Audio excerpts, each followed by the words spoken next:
Welcome to Through the Bible with Les Feldick, a 30-minute walk through the Scriptures teaching in-depth Bible truths that change people's lives. Now, here's your host, Les Feldick. Okay, let's get everybody going again, and we're going to buy up the time because these 30 minutes go so fast. I'm going to bring you right back again, if you will, to 1 Corinthians chapter 15, and we're going to jump in right where we left off in our last program, which would be in verse 23. While you're looking that up here, and for those of you at home, we want to again remind folks that we do have all the programs available on video, in little books, and now on the audios. And if you're interested, you just drop us a note and we'll get the information to you. Again, we have so many questions come in. Well, who supports you? Well, nobody except everybody. And just because we don't mention money or ask for it doesn't mean that we don't have to pay our bills. Television time is not cheap. But we have found we've never had to ask for money. Now, we don't have a lot of money. I got my bookkeeper back here, and more than once she said, Les, we've only got $350 in the bank. So we have to take that into consideration. So we don't run on a great big surplus. But whatever, we do just thank God for all of you who write and all of you who support. I mean, it's just unreal. Iris and I almost just about shed tears once in a while at the outpouring of your letters and your contributions. And I've said it before and I'll say it again, unless it gets an awfully lot bigger, we read every single letter that comes. Don't think for a minute that we don't. And some of them, you know, if they've got questions and so forth, why we read 2-3 times. But we love to have you write to us. We love to hear what's transpiring out in your situation. Okay, now let's come right back then to 1 Corinthians chapter 15, and coming in again at verse 23, but every man in his own company, or order is the word in the King James, and then as we saw in our last half hour, that means that Christ and the first fruits was the first little group of resurrection people, and then came the main harvest, which I feel is the body of Christ, those who have been saved during this age of grace. And then after the tribulation has run its course and we go into the kingdom for an extra 75 days, then the Old Testament saints, which of course would include Daniel and all the rest, and the tribulation saints, will be resurrected in their company. All right, but before we go any further, like I said in the very first program this afternoon, I got the lines on the board. And it's been a long time since I've put my timeline up there, and I know this has opened a lot of eyes over the years to see how historically God's plan of the ages just keeps unfolding. And to give you first where I'm going to go on my timeline, I guess I'll have to take you away from 1 Corinthians and go back to Psalms chapter 2 for just a second, and all the way back to Psalms, the 2nd chapter, which I have always referred to as the outline of the Old Testament prophetic program.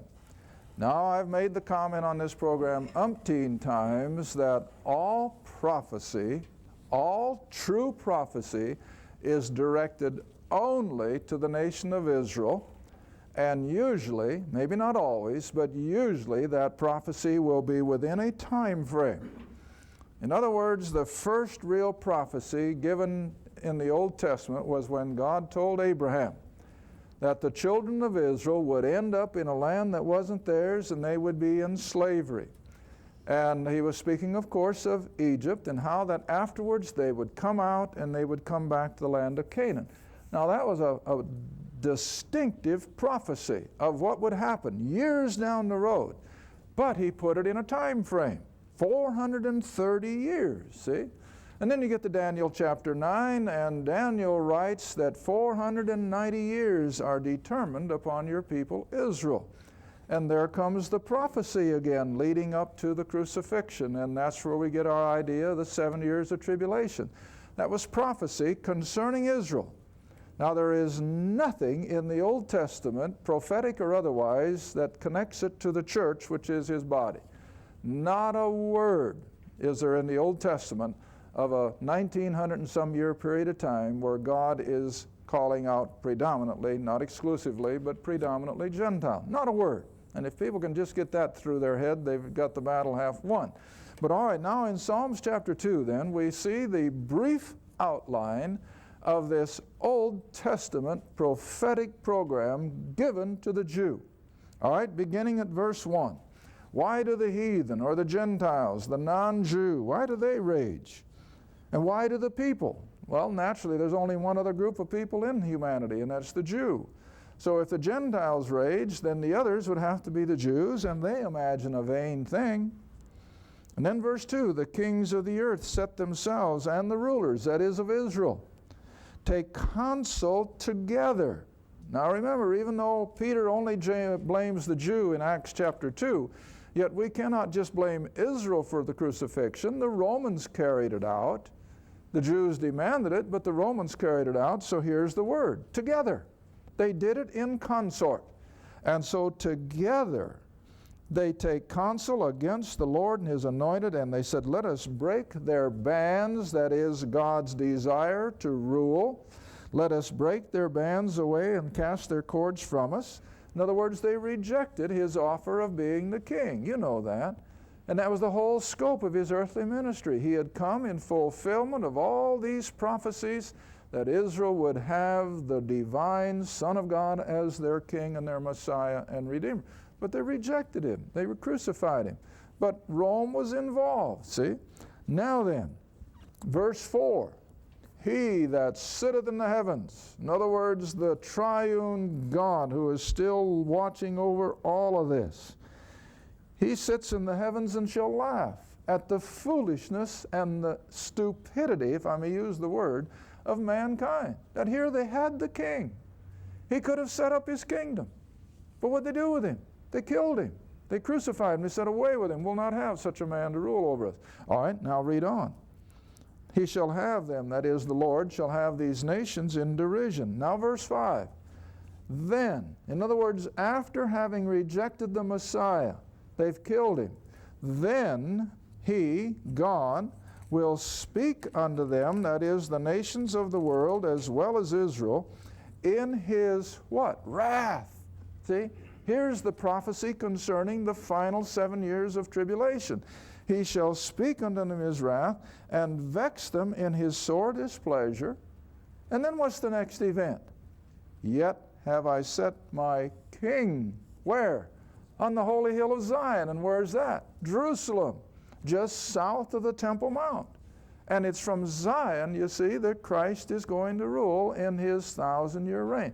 All right, there is your Old Testament prophecy then, your timeline in a nutshell. Now let me put it on the board, and maybe you can understand it a little better.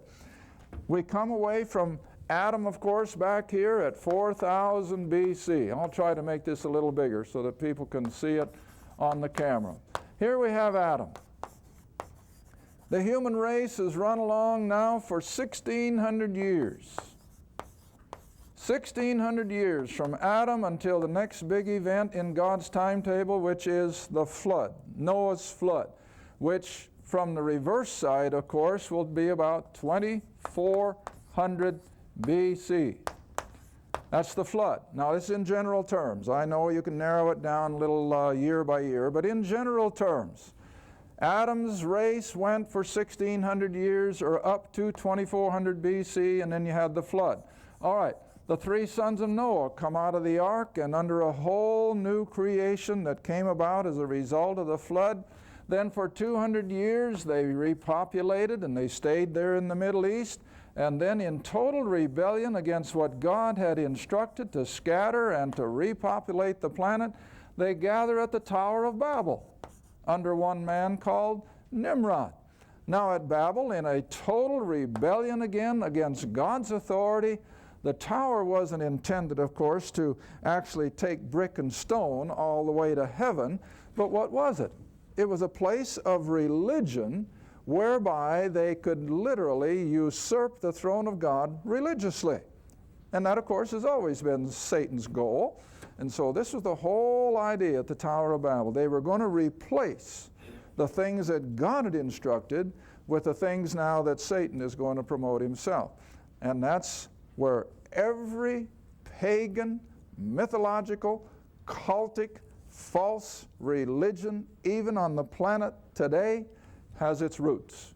and you've heard me teach it over and over, that every false religion has its roots at the Tower of Babel. I was just reading, I think it was, somebody gave it to me, I think it was in the Reader's Digest Book of the Month, about this cult in Japan, where they put the poison gas in the subways here some time ago. Well, where did the old boy who became the guru of that cult, where do you suppose he went for his so-called enlightenment? To the Himalayas. And so who did he find in the Himalayas? Some Buddhist guru who supposedly gave him the enlightenment, supposedly, and he goes back to Japan and begins this cult. Well, already you can see, you go right through Buddhism and you go through these other Eastern religions, and where are their roots? The Tower of Babel. And so every cult that's on the planet tonight, I don't care who they are, what they are, every pagan religion, every mythological religion that has ever existed, they all run their roots right back to the Tower of Babel. Okay, one of the big highlights, of course, in the Old Testament economy. And so God scattered them. You all know the account of Babel, and it means confusion. All right, then another 200 years went by, and once again God does something totally different. He pulls off this mainstream of humanity, this man Abraham, and he brings about the nation of Israel by an act of a sovereign God. This didn't happen accidentally, but God sovereignly pulls out of the mainstream humanity through the man Abram, as he was first called, and he promises him the nation of Israel. Now, this will answer the question that I get so often in one form or another. Some will write and say, well, where did the nation of Israel begin? I've had others that write and say, well, where did the Gentiles begin? Well, now it answers it, doesn't it? The Gentile line, as we understand Gentiles, is this mainstream of humanity coming from Adam, coming from the three sons of Noah, coming through the nations scattered at the Tower of Babel, and they just keep on going. This is the Gentile stream of humanity, and out of that stream of humanity, God pulled the little nation of Israel by virtue of separating the man Abraham, who, like I have made comment before, was not a Jew. He was born of Syrian parents. His brothers were Syrians, you know that. And when Isaac went up to Haran to get a wife from his uncle, what was Rebekah? Well, she was a Syrian. And then later on, Jacob goes up and he gets his little wife from his uncle Laban, and what was Laban? He was still a Syrian. But by virtue of God's decree and God's work of sovereignty, he declares that this man Abram now is the father of the Jewish race. And so if you've ever wondered, where does the Jew begin? He began when God separated Abram out of his family in Ur of the Chaldees, and by way of his wife, which he took from Ur, a half-sister, he has the first son, Isaac. And so I always tell people, I guess if you want to be real technical, the first real Jew then would be Isaac. But nevertheless, God refers to Abraham as the father of the Jewish people, even though he came from one of the other nationalities. All right, so now we have the nation of Israel has made its appearance, and from Genesis 12, now this is what's so amazing.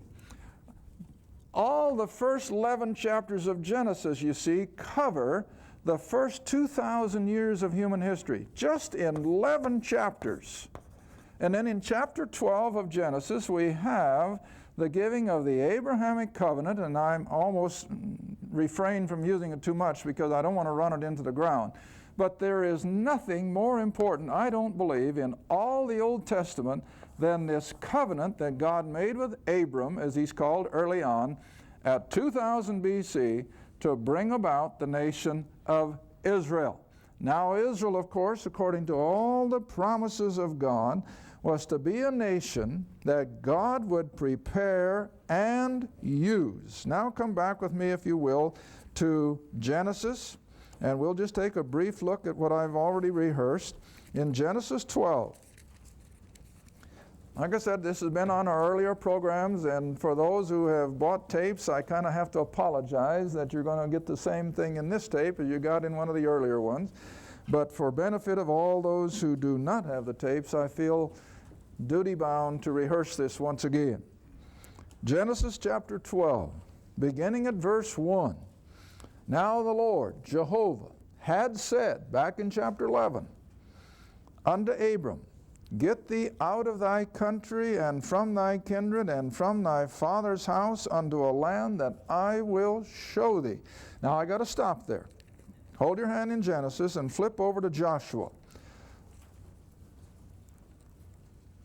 Right after Deuteronomy. Joshua, the last chapter, that's number 24. Keep your hand in Genesis, we're going to come right back. Joshua 24.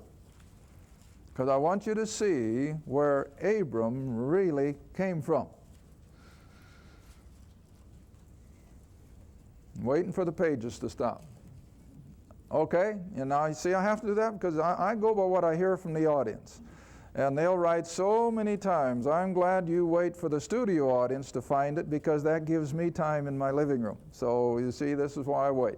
All right, Joshua 24, verse 1, And Joshua gathered all the tribes of Israel to Shechem and called for the elders of Israel and for their heads, for their judges, their officers, and they presented themselves before God. And Joshua said unto all the people, Thus saith the Lord God of Israel, your fathers, your forefathers, dwelt on the other side of the river in old time, even Terah, and you remember who he was, the father of Abraham, even Terah, the father of Abraham, and the father of Nahor, and they, all of them, Abraham, Terah, Nahor, Haran evidently was the other son, and they all served what?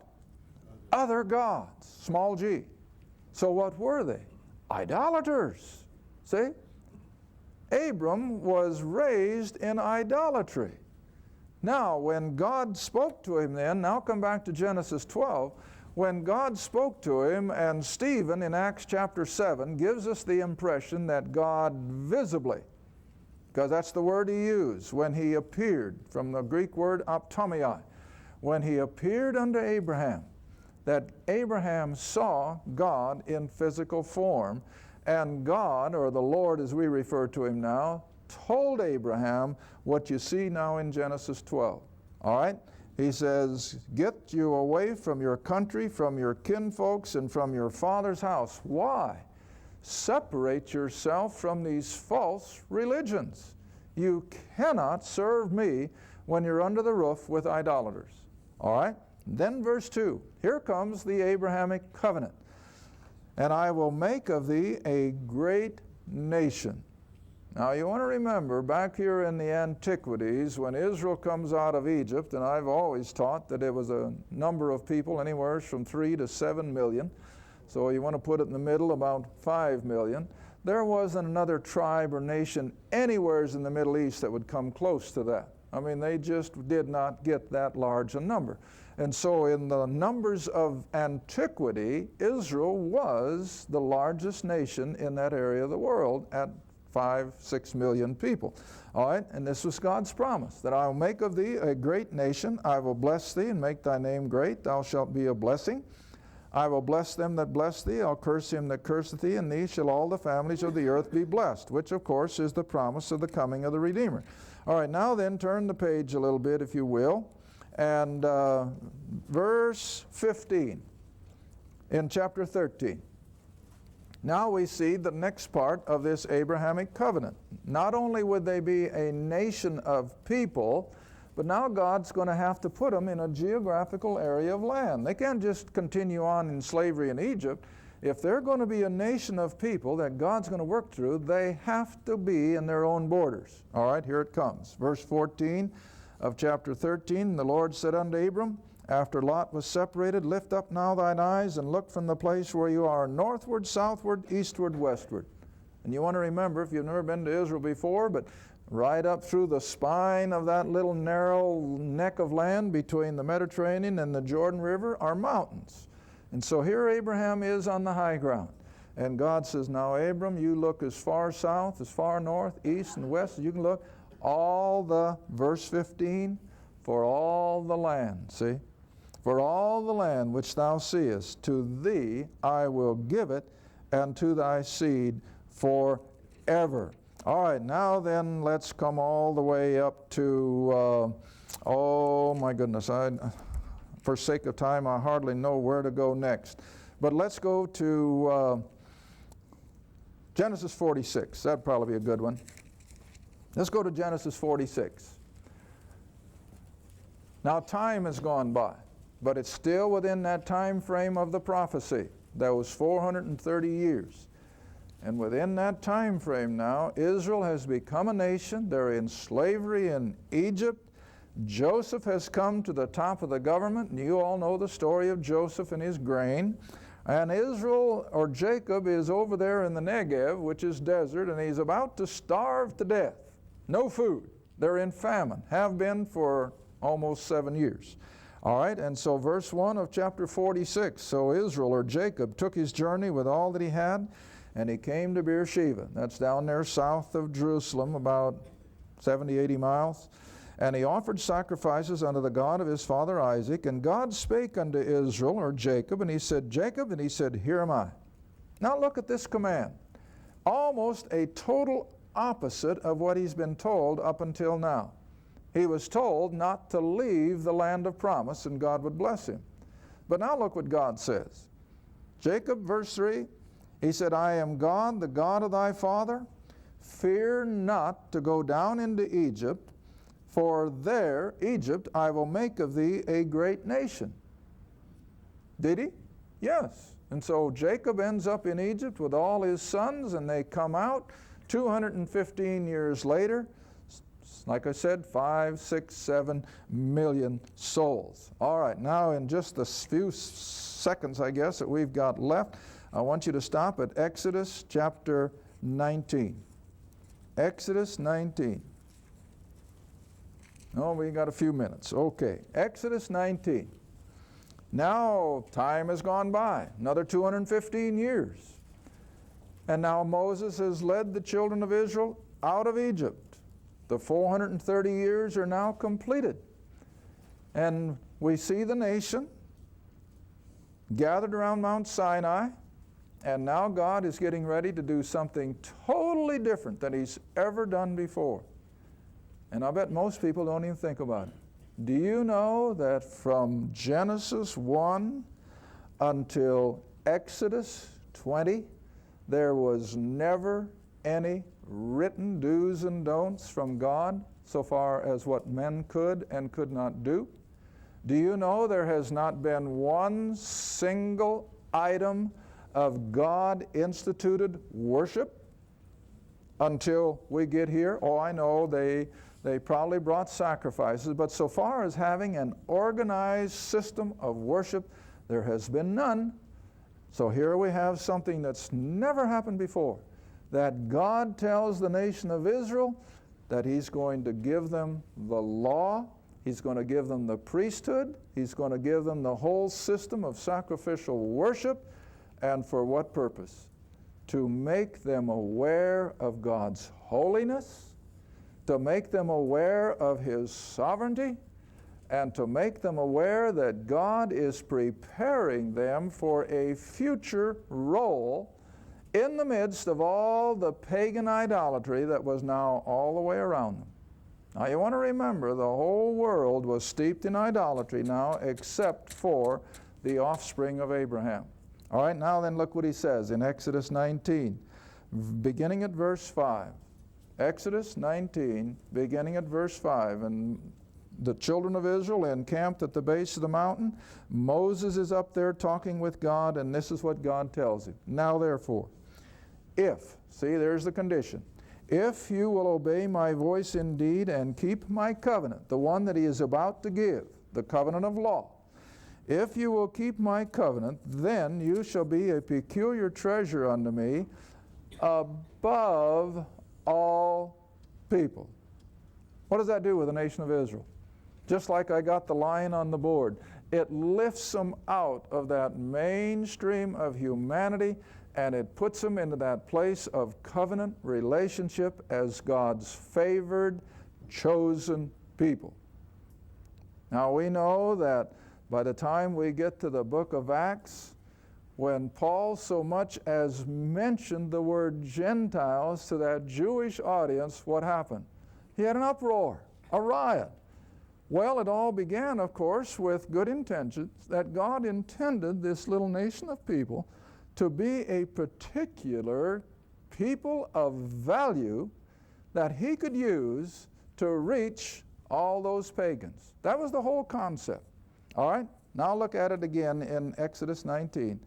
So he says, you're a treasure unto me above all people. And why could God do that? Because all the earth is mine. What is he? He's sovereign. Oh, I can't drive that home enough. That God is sovereign. He created this ball of wax, and he can do with it whatever he wants. And man can shake their fist in his face all they want, and they'll never diminish God's sovereignty. And so in sovereignty, he says to the nation of Israel, I have made you of an intrinsic value to me because the world is mine. All right, now here comes the promise that if they would be obedient, God says, you shall be unto me. Now he's speaking to the nation of Israel. And you shall be unto me a kingdom of what? Priests. And anybody who knows anything about religion, the role of a priest is a what? It's a go-between, see? So every Jew was to be a prepared person to be a go-between someday down the road between the pagan world around them and Israel's God. All right? And you shall be unto me a kingdom of priests, a holy or a set-apart nation. These are the words which you must speak to the children of Israel. Now, most people can't understand that this is the purpose of Israel, that they were to be a kingdom of go-betweens. We want to invite you to visit lesfeldick.com, where you'll find all our programs available on audio, video, and in book form. You'll also find many of our on-location teaching seminars held across the country, as well as the popular Questions and Answers book and many other study materials. Just go to lesfeldick.com. Thank you for watching Through the Bible with Les Feldick. Through the Bible is a partner-supported ministry. If this program has been a help to your study of the Scriptures and you'd like to see others enjoy the teaching, your support would be greatly appreciated. Write to us at Les Feldick Ministries, 30706 West Lona Valley Road, Kinta, Oklahoma, 74552. Or call 1-800-369-7856. Be sure to tune in next time to Through the Bible with Les Feldick.